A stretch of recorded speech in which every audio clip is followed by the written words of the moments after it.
Am I the a-hole for refusing to give up my window seat on a flight for a mom and her toddler? I, 29 female, was flying home after a long work trip. I always pay extra to choose my seat, and I specifically pick window seats because I get motion sickness and leaning against the side of the plane helps me relax. For this particular flight, I had picked my seat months in advance. When I boarded, everything seemed fine until a woman with a toddler, maybe 2-3 years old, stopped at my row. She looked at me and said, "You're in my seat."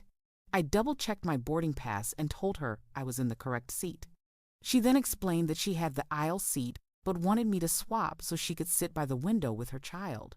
I politely declined, saying that I'd paid extra for the window seat and needed it for health reasons. She huffed and said, "It's just a seat. Don't you think a toddler needs it more than you?"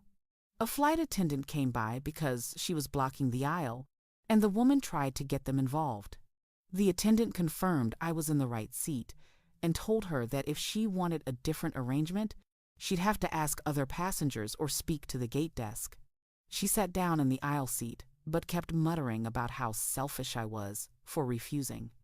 At one point, when the toddler started fussing, she loudly said, "See, this wouldn't be happening if some people had a heart."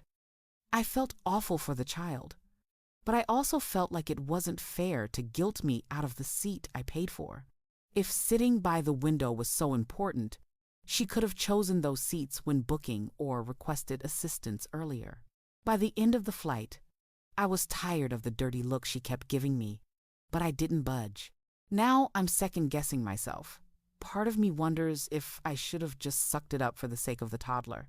On the other hand, I think she was banking on people's sympathy to get something she didn't plan for.